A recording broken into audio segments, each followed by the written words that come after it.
Au nom du Père et du Fils et du Saint-Esprit, Amen. Grande joie d'être là avec vous pour vivre ce temps avec la parole de Dieu. Je suis Père Jean de la communauté Semence du Verbe, une communauté fondée il y a 16 ans à Palmas, au Brésil, par le couple Diacre Georges et Marie-Josette. C'est un couple français qui a été appelé à la demande de Monseigneur Alberto, à l'époque archevêque de Palmas, a demandé à Diacre Georges et Marie-Josette de fonder la communauté Semence du Verbe. Il l'a accueilli dans son diocèse et qu'après s'est répandu un peu partout dans le Brésil, au Portugal, au Canada, en Belgique, ici au Cameroun et en Mozambique. Un autre charisme, c'est de rendre la parole de Dieu accessible à tous, de faire les gens goûter, savourer la parole de Dieu pour pouvoir dire comme Dieu est bon, comme est bon d'être là avec le Seigneur. Et c'est cette fête aujourd'hui que nous célébrons. Nous célébrons la transfiguration du Seigneur. Aujourd'hui, le 6 août, nous célébrons la fête de la transfiguration du Seigneur. Et nous allons tout de suite déjà travailler la parole de Dieu. J'espère que vous avez déjà votre cahier. Pour ceux qui ont les compendiums de la Lectio Divina, nous avons quelques-uns ici à Obala, où nous nous trouvons ici au Cameroun. Mais les autres qui habitent loin, malheureusement, c'est plus difficile de rendre accessible le compendium pour vous. Mais j'espère que tu as ton cahier, ta Bible, un stylo pour travailler la parole de Dieu. Et d'ailleurs, je conseille toujours de travailler, de faire d'abord la Lectio Divina en premier et après de vivre ce moment avec moi pour approfondir peut-être un détail ou un autre de la parole de Dieu. La première lecture d'aujourd'hui, c'est 2 Pierre, chapitre 1er, versets 16 à 19. 1 Pierre, 2 Pierre, deuxième lettre de Saint Pierre, chapitre 1er, versets 16 à 19. Alors, Saint Pierre nous dit, « Car ce n'est pas en suivant des fables sophistiquées que nous vous avons fait connaître la puissance et l'avènement de notre Seigneur Jésus-Christ. Mais après avoir été témoins aux colères de sa majesté, il a reçu en effet de Dieu, le Père, honneur et gloire, lorsque la gloire pleine de majesté lui transmit une telle parole. Celui-ci est mon Fils bien-aimé, qui a toute ma faveur. Cette voix, nous vous l'avons entendue. Elle venait du ciel. Nous étions avec lui sur la montagne sainte. Ainsi, nous tenons plus ferme la parole prophétique. Vous faites bien de la regarder comme une lampe qui brille dans un lieu obscur, jusqu'à ce que le jour commence à poindre et que l'astre du matin se lève dans vos cœurs. » Parole du Seigneur. Alors, cette première lecture d'aujourd'hui pour cette fête de la transfiguration, c'est Saint Pierre qui nous dit comme ça. Car ce n'est pas en suivant des fables sophistiquées. Et aujourd'hui, nous vivons dans un temps où à cause aussi des moyens de communication, l'Internet, les gens développent beaucoup la curiosité. Et on doit faire attention à la curiosité. Parce qu'à cause de la curiosité, soit si elle est bien conduite pour des choses bonnes, pour développer notre intelligence, notre connaissance, notre foi, parce que nous sommes en train de vivre ce temps de Lectio Divina à travers l'Internet, mais de chercher toujours ce qui édifie la personne. Et de ne pas de tomber dans des pièges de curiosité de la vie des uns et des autres. Et souvent, les gens aiment beaucoup se montrer, de donner une image qui parfois n'est même pas vraie de ce qu'elles vivent, de ce qu'elles sont. Parce qu'on vit un temps de beaucoup d'illusions, beaucoup de fables sophistiquées, qui attirent la curiosité, qui attirent les regards des gens. Et les gens perdent beaucoup de temps et perdent souvent parfois la grâce de Dieu. Et ici, faire attention. Qu'est-ce que tu es en train de suivre? Qu'est-ce qui nourrit ta vie? Qu'est-ce qui nourrit ton âme, ton cœur? Ce sont des choses qui t'élèvent, qui t'édifient, qui te construisent, ou sont des choses que te tirent vers le bas, vers la vie mondaine, l'esprit du monde? On doit veiller. On doit veiller parce que l'esprit du monde, il peut aussi entrer dans nos cœurs. On doit être humble et aussi de se poser cette question. Alors, il dit, nous vous avons fait connaître la puissance et l'avènement de notre Seigneur Jésus-Christ. Ça veut dire, Saint Pierre, il dit, on vous a fait connaître l'incarnation de Jésus. Jésus qui est venu, s'est fait homme, semblable en tout, en nous, sauf dans le péché. Il a pris notre condition. Il va dire, nous sommes témoins oculaires de sa majesté. Nous sommes témoins oculaires de sa majesté. C'est très fort ici. Il dit, j'ai vu Jésus. J'ai vu sa majesté. Je l'ai vu de mes yeux. Et après, il va dire, lorsque la gloire pleine de majesté lui transmit une telle parole. Et cette parole que Pierre parle ici, il a aussi entendu cette parole. Lui aussi a entendu cette parole. Celui-ci est mon fils bien-aimé, qui a toute ma faveur. N'oublions pas que sur le mont Tabor, parce que la fête, la transfiguration, c'est ça, Jésus qui monte au mont Tabor, et là devant Pierre, Jacques et Jean, il va se transfigurer. Et à ce moment, il a la voix de Dieu le Père qui se fait entendre, qui dit exactement ça. Celui-ci est mon fils bien-aimé, qui a toute ma faveur. Mais cette parole aussi, elle est importante aussi qu'elle vienne dans ton cœur. Dieu le Père te regarde et dit la même chose pour toi. Celui-ci est mon fils, ma fille bien-aimée, qui a toute ma faveur. On doit prendre possession de cette parole. Je suis fils bien-aimé du Père, de Dieu le Père, qui a toute sa faveur. Le Père me regarde, le Père m'aime, il me donne sa grâce toujours. Il ne m'abandonne jamais. Voilà, c'est la présence du Père. Et après, il va dire à la fin, Saint Pierre, ainsi nous tenons plus ferme la parole prophétique. Ça veut dire, il s'attache à la parole de Dieu. Il s'attache avec fermeté avec la parole de Dieu. Vous faites bien de la regarder. Quand il dit c'est regarder, ce n'est pas regarder la parole. Regarder, ça veut dire garder la parole. Tiens-la ferme aussi. Comme une lampe qui brille dans un lieu obscur. Si tu te sens dans les ténèbres, dans l'obscurité, tu ne vois rien, il te manque la parole. Si tu ne vois pas les chemins, si tu ne vois pas la direction, il te manque la parole. Il te manque la parole de Dieu. Et jusqu'à ce que le jour commence à poindre et que l'astre du matin s'élève dans vos cœurs. Ça veut dire, tu dois garder la parole de Dieu, même dans l'obscurité, tu tiens ferme, elle va te conduire jusqu'au moment que le soleil s'élèvera et tu verras clair. Et tu verras clair. Voilà, c'est très important. Ici, cette parole. Le psaume d'aujourd'hui, le psaume, c'est le psaume 96, 97, 96. Psaume 97, 96. Le verset 1, 2, 5, 6 et verset 9. Verset 1, 2, verset 5 et après 6 et 9. Il dit comme ça, le psalmiste. Le Seigneur règne, le Seigneur est roi, exulte la terre, qui jubile les îles nombreuses, ténèbres et nuées l'entourent. Justice et droit sont l'appui de son trône. Un feu devant lui s'avance. Il dévore alentour ses adversaires. Ses éclairs illuminent le monde. La terre voit et chavire. Les montagnes fondent comme la cire devant les maîtres de toute la terre.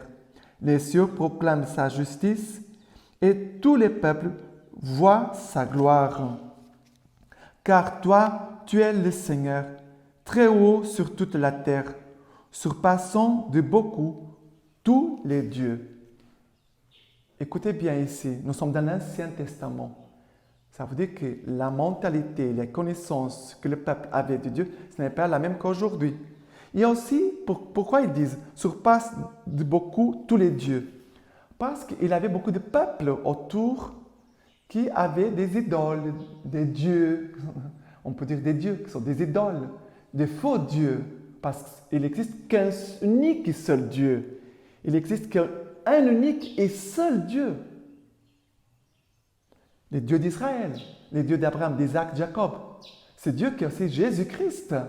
Parce que Jésus vient pour dire, en moi, toutes les promesses et les prophéties sont accomplies. Et on va voir ça dans l'Évangile bientôt.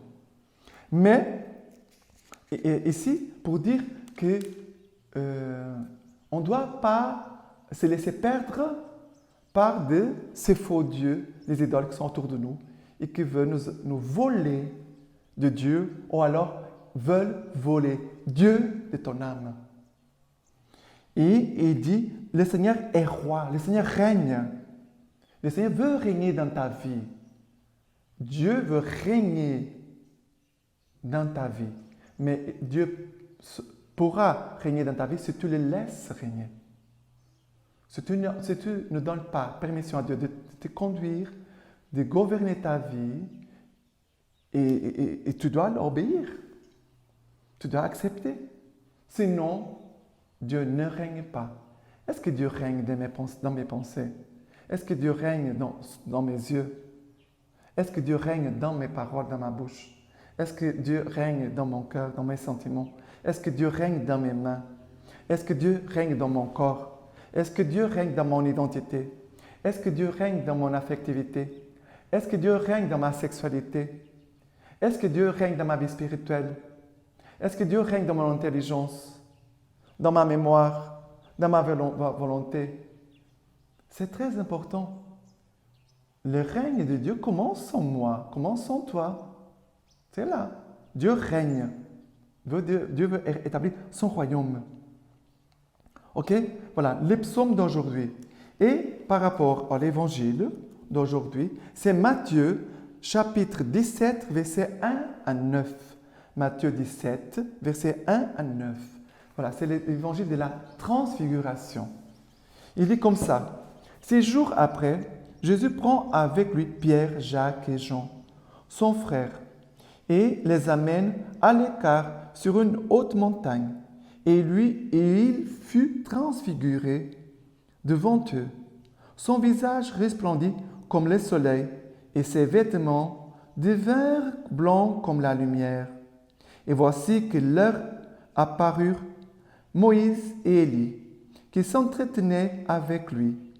Pierre, alors, prenant la parole, dit à Jésus, « Seigneur, il est heureux que nous soyons ici. Si tu le veux, je vais faire ici 3 tentes, une pour toi, une pour Moïse et une autre pour Élie. » Comme il parlait encore, voici qu'une nuée lumineuse les prit sous son ombre. Et voici qu'une voix disait de la nuée, « Celui-ci est mon fils bien-aimé, qui a toute ma faveur.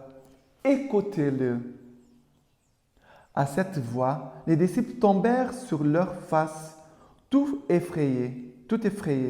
Mais Jésus, s'approchant, les toucha et leur dit, « Relevez-vous et n'ayez pas peur. » Et eux, levant les yeux, ne virent plus personne que lui, Jésus seul.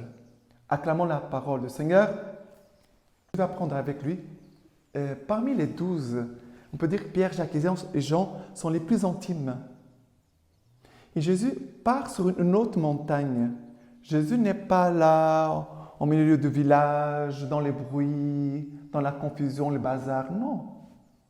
Jésus va sur l'autre montagne. Ça veut dire un lieu où il n'y a personne, silencieux, où on est plus proche du ciel. Jésus aimait prier sur la montagne, le Père. Jésus aimait prier le Père sur la montagne. Jésus amène Pierre, Jacques et Jean dans son intimité. Et Jésus aussi nous demande aussi à chacun de nous d'être à l'écart. Souvent, nous n'écoutons pas Dieu parce que nous ne prenons pas le temps d'écouter Dieu. Nous ne prenons pas assez de temps pour être avec Dieu. Parce que Pierre et Jean et Jacques, je suis déjà allé sur le mont Tabor, parce que ces miracles ici se passent sur le mont Tabor. Je suis déjà allé là-bas. Il faut monter longtemps. Je ne sais pas, j'ai monté peut-être pendant une heure minimum. Ça veut dire qu'il fallu prendre le temps pour monter. Après, on est là avec Jésus. Et on n'entend aucun bruit. Et c'est là que Jésus va se transfigurer. La parole de Dieu dit que Jésus il fut transfiguré devant eux. Son visage resplendit comme le soleil et ses vêtements devinrent blancs comme la lumière. Ici, cette image, cette transfiguration nous fait penser certainement à la résurrection. Jésus, regardez, va montrer à ses intimes ce qui va se passer plus tard. Il montre d'avance à ses trois amis. Parce que Jésus va passer par la croix. Ses disciples aussi vont passer par ce moment de la passion et ils ne peuvent pas oublier la résurrection. Parce que si nous vivons notre vie spirituelle et même nos croix, nos difficultés, si on perd de vue la résurrection, on ne va pas avoir le courage. On ne va pas avoir le courage, on ne va pas avoir les forces pour persévérer, pour aller jusqu'au bout. Et là, Jésus, il montre, c'est comme le ciel se ouvre. Jésus montre ce qu'est le ciel. Jésus montre ce qu'est le ciel. Nous, les gens qui disent, moi, je ne sais pas qu'est-ce qu'il y a là, de l'autre côté, au ciel. Je ne sais pas, je n'ai jamais vu, personne n'est venu me raconter qu'est-ce qu'il y a là-bas. Nous savons. Nous savons ce qu'il y a là-bas. Et ici, après Pierre, il était tellement touché, émerveillé qu'il va dire, Seigneur, il est bon que nous soyons ici. Si tu le veux, je vais faire ici 3 tentes. Une pour toi, une pour Moïse et une autre pour Élie. Pierre était bouleversé. Inouï, c'était quelque chose d'inouï. Et il parlait, mais comme il parlait, voici qu'une nuée lumineuse les prit sur son ombre. Ça veut dire, ici, il a la présence de la Trinité. Il y a Jésus qui va être transfiguré. Il a l'Esprit Saint qui les enveloppe. L'Esprit Saint les enveloppe comme cette nuée lumineuse. Parce qu'ils sont dans un mystère. Ils ne sont pas dans les choses terrestres. Ici, ils sont enveloppés du mystère de Dieu, dans l'intimité de Dieu. C'est l'Esprit Saint qui nous fait entrer dans les mystères de Dieu, dans la compréhension des mystères de Dieu. Et après, il a la parole du Père qui va dire, celui-ci est mon Fils bien-aimé, qui a toute ma faveur, écoutez-le. Regardez, le Père va confirmer, le Père confirme, celui-ci est mon Fils, le Messie, le Fils de Dieu. Il va dire une chose très importante, il va demander une chose, écoutez-le, écoutez-le. Et pour nous, c'est quelque chose d'essentiel. Regardez, dans la parole de Dieu, le Père ne parle pas beaucoup. On voit 3 fois dans le Nouveau Testament que le Père parle à son peuple, à ses enfants. 3 fois. Celui-ci est mon Fils bien-aimé, écoutez-le. Et ils vont tomber par terre, effrayés. Et Jésus va aller toucher. C'est beau, parce que maintenant, c'est l'humanité. Ils ont touché la divinité de Jésus. Maintenant, ils vont toucher l'humanité aussi de Jésus. Ils vont toucher, Jésus va dire, relevez-vous, n'ayez pas peur. Relevez-vous, n'ayez pas peur. Ils vont se redresser, ils vont regarder, ils vont voir que Jésus seul. Ils vont voir que Jésus. Et ça, c'est très important. Notre cœur et nos yeux devaient être ciblés sur Jésus. Jésus seul. Jésus seul.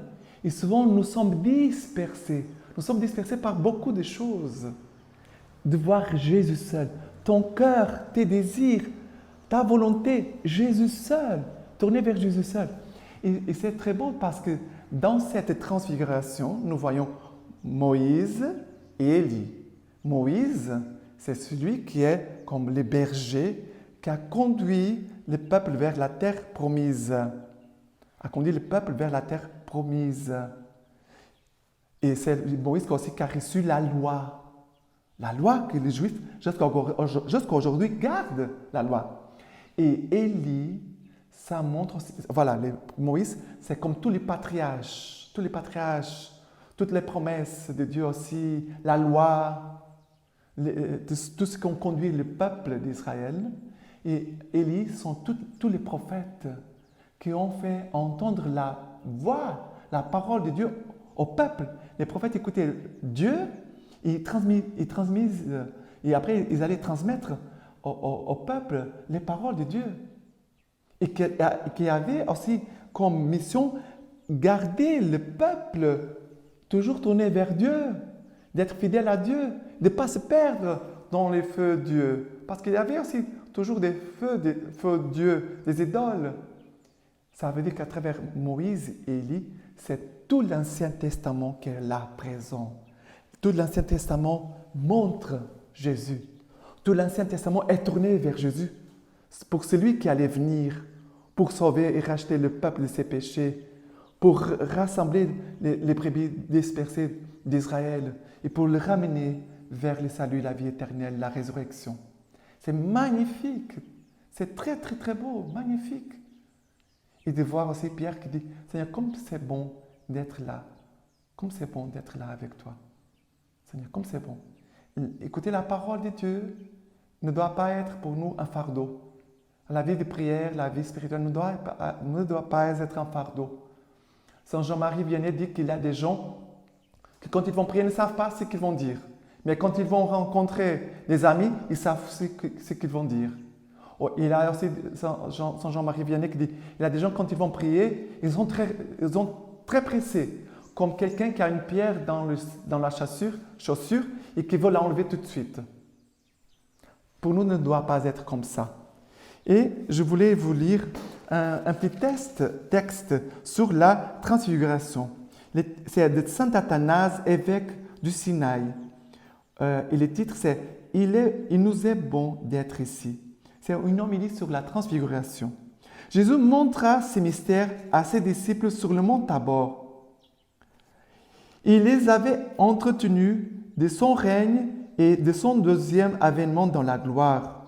Il voulut qu'ils finissent par être très fermement convaincus au fond de leur cœur et que les événements présents les aident à croire aux événements à venir. C'est pourquoi, sur le mont Tabor, il leur fit voir une merveilleuse manifestation divine, une image préfigurative du royaume des cieux, pour que le retard n'engendre pas en nous l'incrédulité.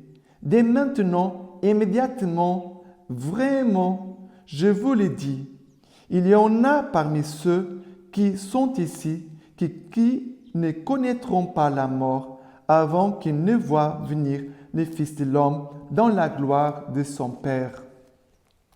6 jours après, Jésus prend avec lui Pierre, Jacques et Jean et les amena à l'écart sur une haute montagne. Et il fut transfiguré devant eux. Telles sont les merveilles divines de la présente solennité. Tel est le mystère accompli pour nous sur la montagne aujourd'hui. Mystère qui en même temps a un acte sauveur. Car ce qui nous réunit en ce même temps, initiation au mystère, réunit en ce même temps initiation au mystère du Christ et rassemblement pour sa célébration, afin donc que nous pénétrions dans les mystères sacrés et inexprimables avec ceux qui ont été choisis parmi les disciples inspirés par Dieu, écoutons la voix divine et très sainte. C'est donc vers la montagne qu'il faut nous hâter, j'ose le dire, comme l'a fait Jésus, qui, là comme dans les ciels, est notre guide et notre avant-coureur. Avec lui, nous brillerons par les regards spirituels. Nous serons renouvelés et divinisés dans les structures de notre âme et avec lui, comme lui, nous serons transfigurés, divinisés pour toujours et transférés dans leurs hauteurs. Accourons donc dans la confiance et l'allégresse et pénétrons dans la nuée, ainsi que Moïse et Élie, ainsi que Jacques et Jean. Comme Pierre, sois emporté dans cette contemplation et cette manifestation divine. Sois magnifiquement transformé, sois emporté hors du monde, enlevé de cette terre. Abandonne la chair, quitte la création et tourne-toi vers le Créateur, à qui Pierre disait, ravi, hors de lui-même, Seigneur, qu'il est bon que nous soyons ici. Certainement, Pierre, il est vraiment bon d'être ici avec Jésus et d'y être pour toujours. Qu'y a-t-il de plus heureux? Qu'y a-t-il de plus sublime? Qu'y a-t-il de plus noble que d'être avec Dieu, que d'être transfiguré en Dieu dans la lumière? Certes, chacun de nous, possédant Dieu dans son cœur, est transfiguré à l'image de Dieu qui doit dire avec joie, il est heureux que nous soyons ici, et tout est lumineux, où il y a la joie, plaisir et allégresse, où tout dans notre cœur est paisible, calme et imperturbable, où l'on voit Dieu. Là, il fait sa demeure avec le Père et il dit en arrivant, aujourd'hui, le salut est arrivé pour cette maison. Là, tous les trésors des biens éternels sont présents et accumulés. Là sont présentés comme dans un miroir les prémices et les images de toute l'éternité à venir. Et c'est très beau parce que la présence eucharistique de Jésus est en nous et Dieu va nous transfigurer. La présence de Dieu en nous va aussi nous transfigurer. Voilà, nous allons finir ce moment et que nous puissions vraiment demander que le Seigneur vienne nous transfigurer en lui-même. Que les gens puissent aussi voir le Christ en chacun de nous. Que le Seigneur soit avec vous.